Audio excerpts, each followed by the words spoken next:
दोस्तों, हमारी कहानी चल रही थी बेशरम बहू। ये कहानी का पार्ट 5 है। इसके पिछले वाले पार्ट का हम लोग छोटा सा समरी देख लेते हैं।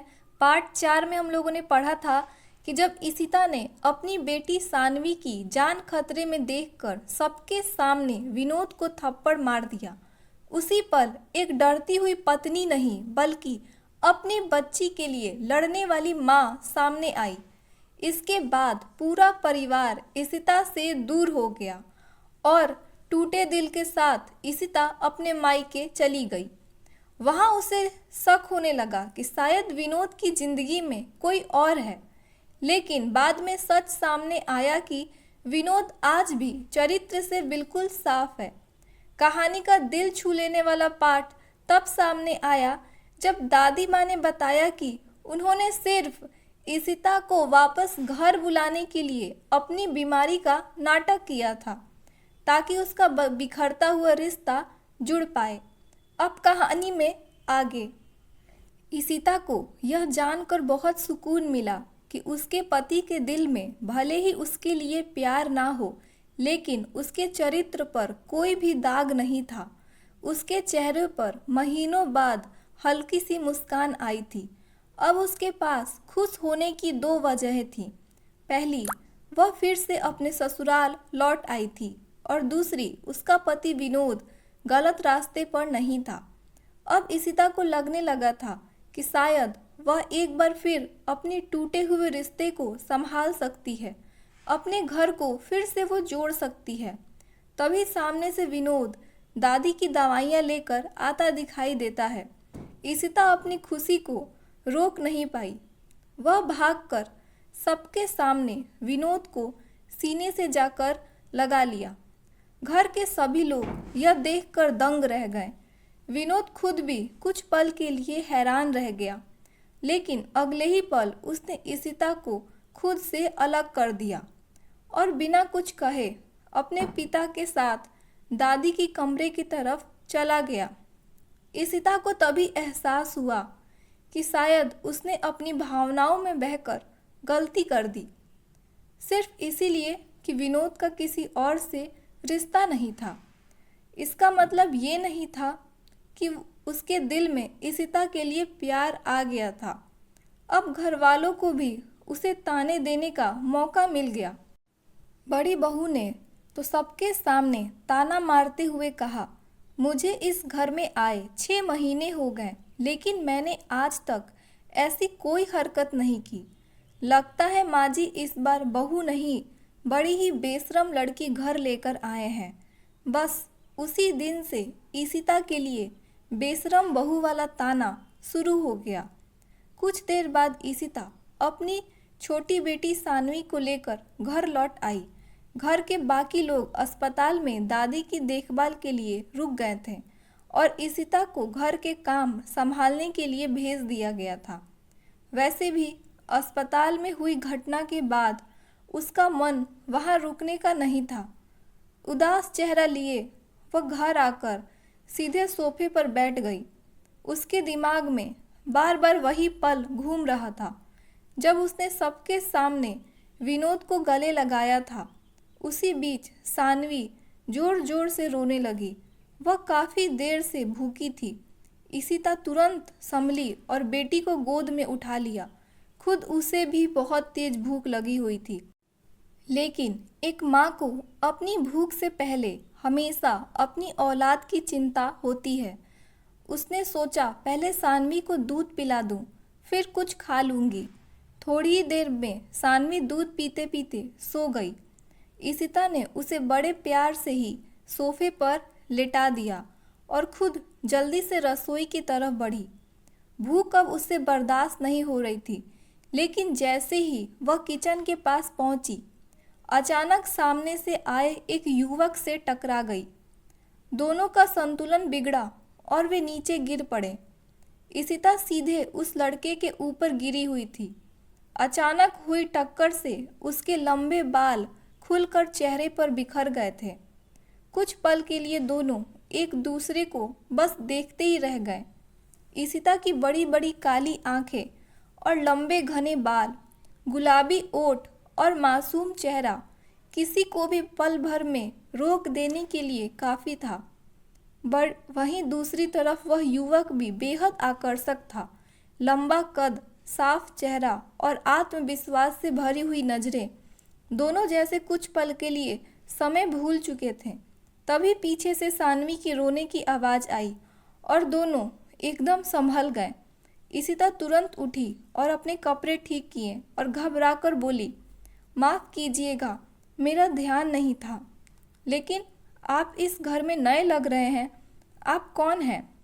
वह लड़का हल्का सा मुस्कुराया और बोला, अजीब बात है, ये तो घर मेरा भी है। नया चेहरा तो आपका लग रहा है। पहले आप अपना परिचय दीजिए।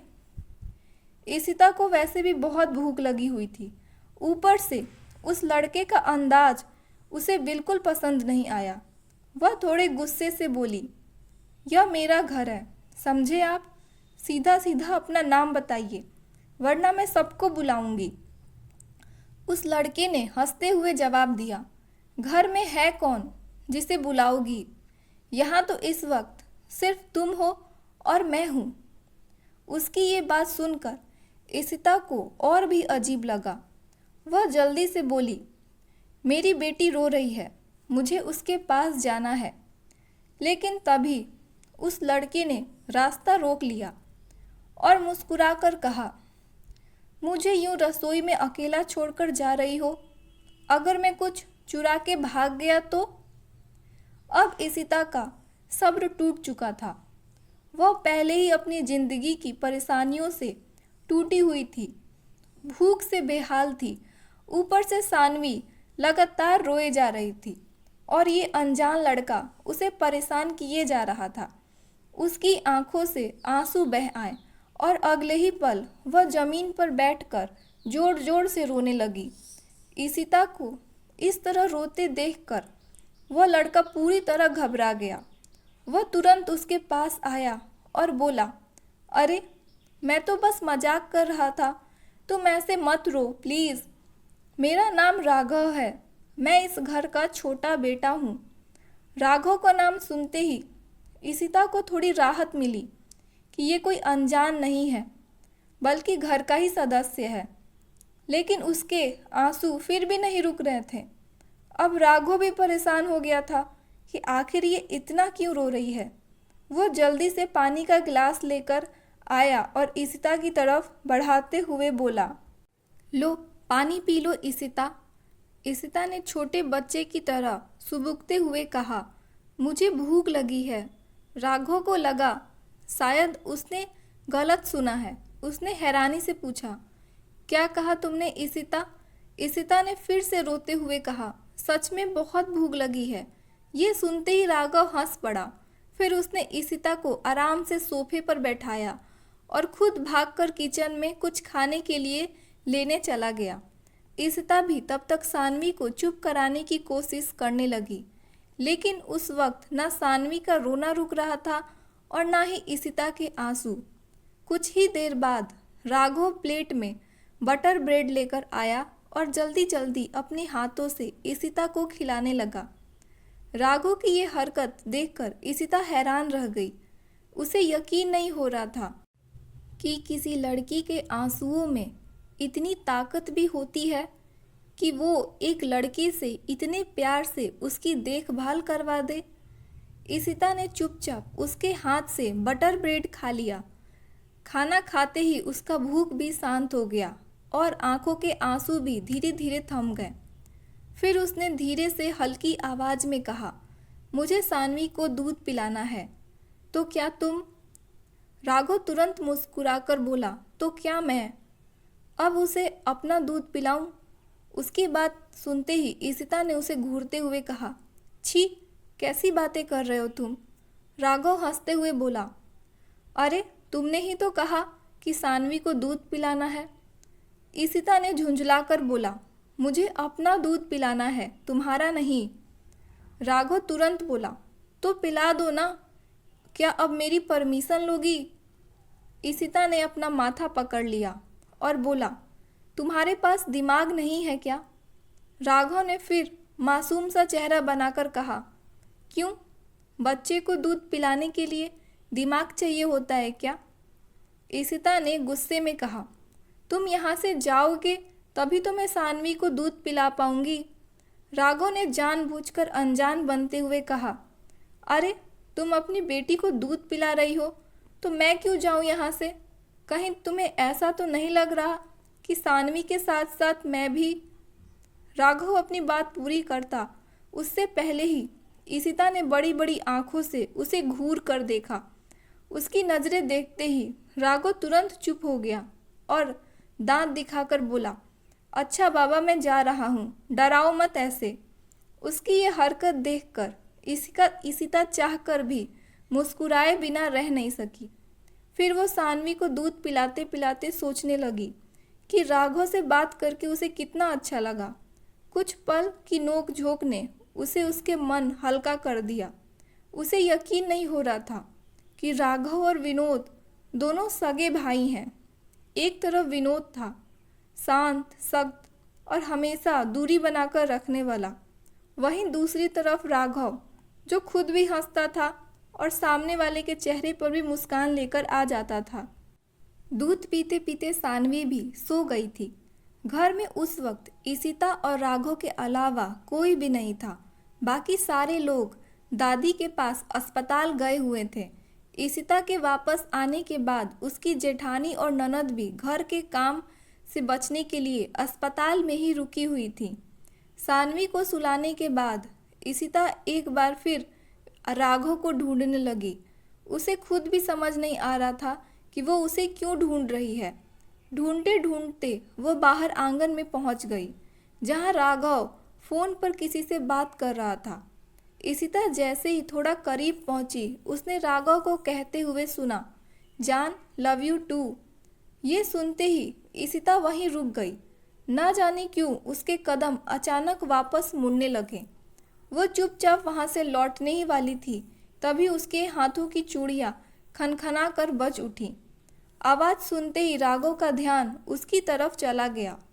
उसने तुरंत फ़ोन काट दिया और मुस्कुराते हुए बोला, अरे ब्यूटीफुल, इधर आओ। ईशिता ने पलटकर इधर उधर देखा। वहाँ उसके अलावा कोई और नहीं था। वो खुद हैरानी से राघव की तरफ देखने लगी कि आखिर वो किसे बुला रहा है। राघव उसके पास आया और मुस्कुराकर बोला, तुम खूबसूरत लड़कियों की सबसे बड़ी समस्या जानती हो क्या है? लड़का सामने से बुला रहा होता है फिर भी इतना भाव खाती हो। ईशिता ने तुरंत पूछा, तुम मुझे ब्यूटीफुल बोल रहे थे? राघव ने आसमान की तरफ देखते हुए कहा, नहीं, हवा को बोल रहा था, जो मुझे दिखाई भी नहीं दे रही। उसकी बात सुनकर ईशिता ने मुंह बना लिया। तब राघव हल्का सा हंसते हुए बोला, जब यहाँ तुम्हारे अलावा कोई और है ही नहीं तो जाहिर सी बात है तुमसे ही कह रहा था। ईशिता ने थोड़ा संकोच के साथ पूछा, सच में तुम्हें मैं खूबसूरत लगती हूँ या फिर बस मजाक कर रहे हो? राघव ने मुस्कुराते हुए जवाब दिया, तुम लड़कियों की यही दूसरी बड़ी समस्या है। एक बार तारीफ करो तो भरोसा ही नहीं करती। अगर इतनी ही तसल्ली चाहिए ना तो बैठो यहाँ मेरे पास, तुम्हारे तारीफ में पूरी शायरी लिख दूंगा। राघव की बातों से अब ईशिता हल्का हल्का शर्माने लगी थी। आज पहली बार किसी ने उसकी इतनी तारीफ की थी और उसे खुलकर हंसाया भी था। कुछ देर बात करने के बाद राघव ने मुस्कुराते हुए पूछा, वैसे तुम हो कौन? ईशिता हंस पड़ी और बोली, क्या सच में नहीं पहचाना या फिर जानबूझकर मजाक कर रहे हो? राघव ने मजाकिए अंदाज में कहा, अरे जब मैं इस घर का लड़का होकर तुम्हें नहीं पहचान पाया तो तुम तो बाहर से आई हुई हो, फिर मैं कैसे पहचानता? ईशिता ने मुस्कुराते हुए जवाब दिया, अच्छा बाबा सुनो, मैं तुम्हारे विनोद भैया की पत्नी हूँ और रिश्ते में तुम्हारी भाभी। राघव कुछ पल उसे ध्यान से देखता रहा। ईशिता ने हैरानी से पूछा, क्या हुआ? ऐसे क्यों देख रहे हो? राघव ने हंसते हुए कहा, बस यही सोच रहा हूँ कि इतनी प्यारी और समझदार लड़की आखिर विनोद भैया को कैसे मिल गई। सच कहूँ तो किस्मत कभी कभी लोगों पर ज़रूरत से ज़्यादा मेहरबान हो जाता है। इशिता ने हल्का सा गुस्सा दिखाते हुए कहा, तुम अपने भाई के बारे में ऐसा कैसे बोल रहे हो? राघव हंस पड़ा और बोला, मैं तो मजाक कर रहा हूँ, लेकिन अब मुझे भी लगने लगा कि प्यार व्यार छोड़कर सीधा अरेंज मैरिज ही कर लेनी चाहिए। क्या पता कोई तुम्हारी तरह अच्छी लड़की ही मिल जाए। इशिता मुस्कुरा दी और बोली, मैं तुम्हारी भाभी हूँ, थोड़ा आदर से बात किया करो। राघव ने तुरंत जवाब दिया, इतनी कम उम्र में तुम्हें भाभी कहूँ तो रिश्ता बहुत बड़ा लगने लगता है। मैं तो आज से तुम्हें ईसु ईसु बुलाऊंगा। अपने लिए ये नया नाम सुनकर इशिता कुछ पल के लिए चुप हो गई। उसे अचानक विनोद की याद आ गई।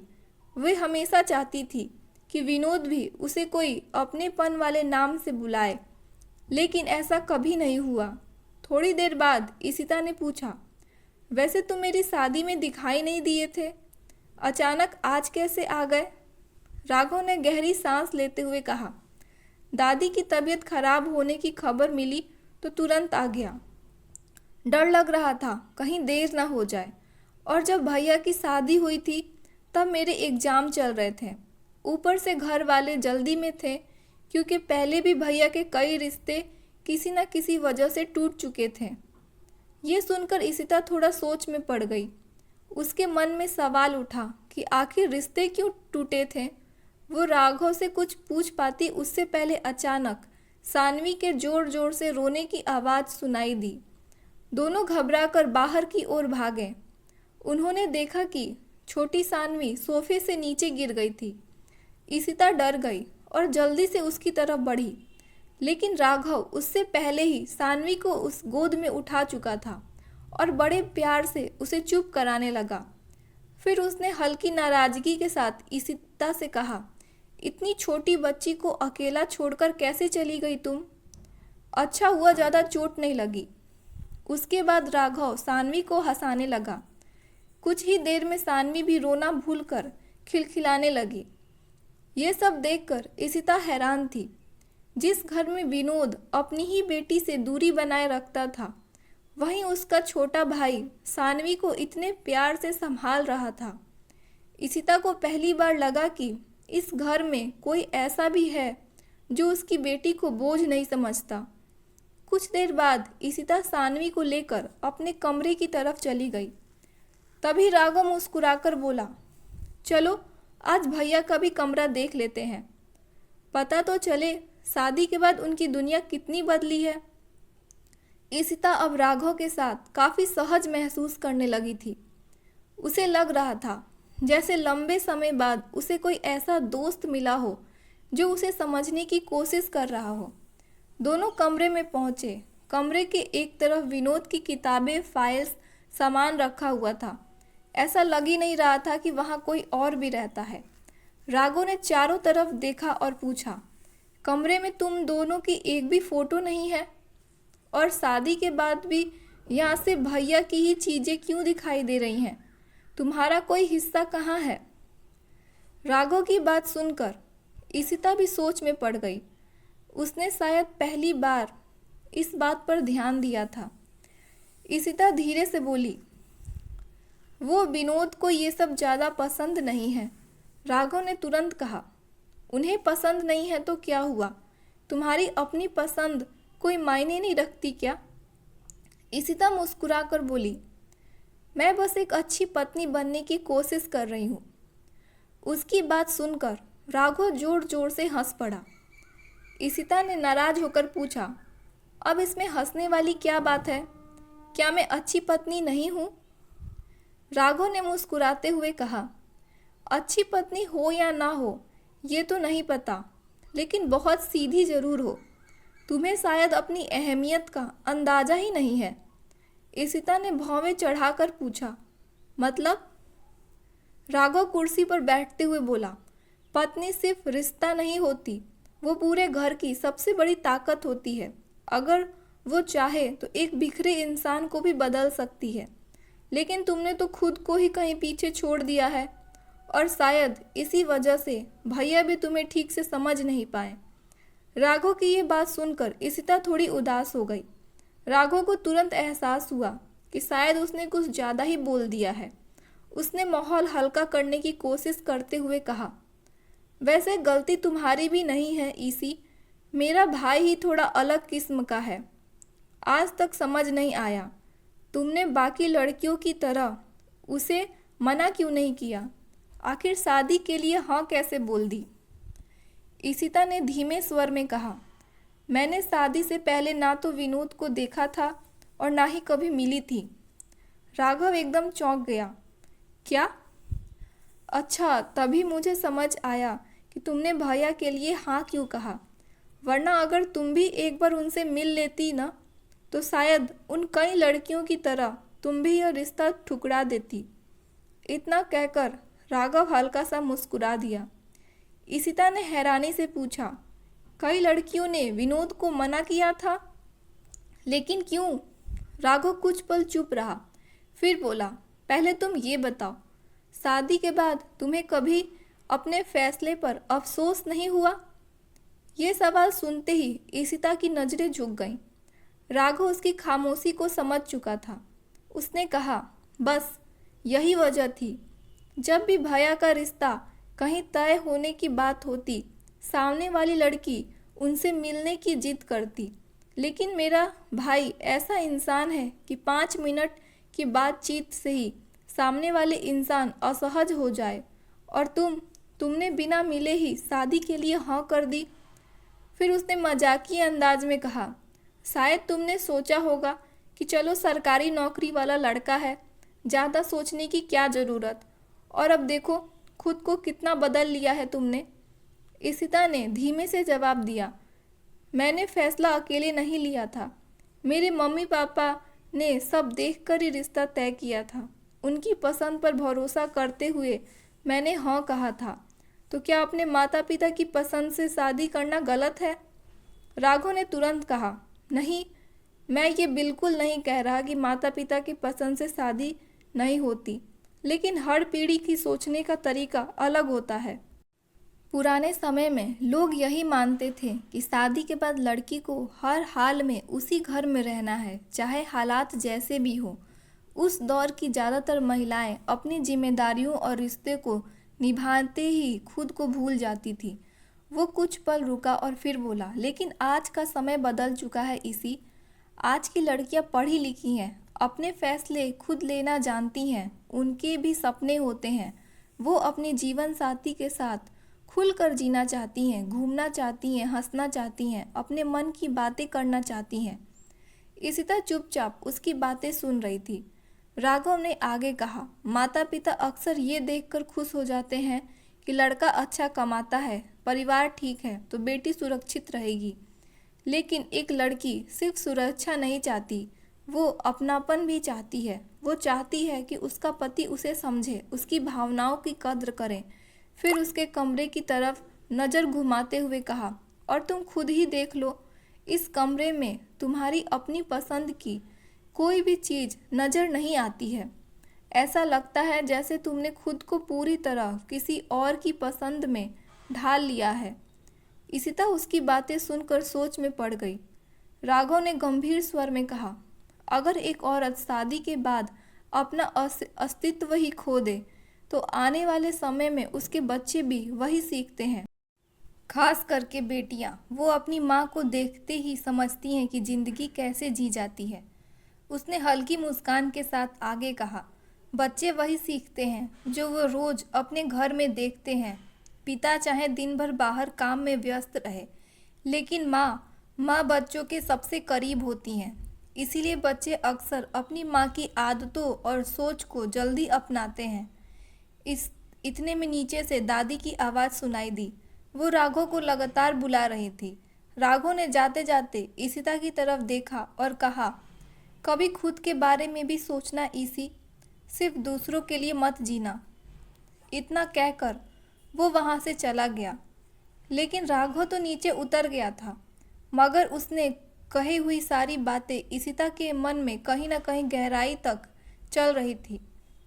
अब वो अकेली कमरे में बैठी बस उन्हीं बातों को बार बार सोच रही थी।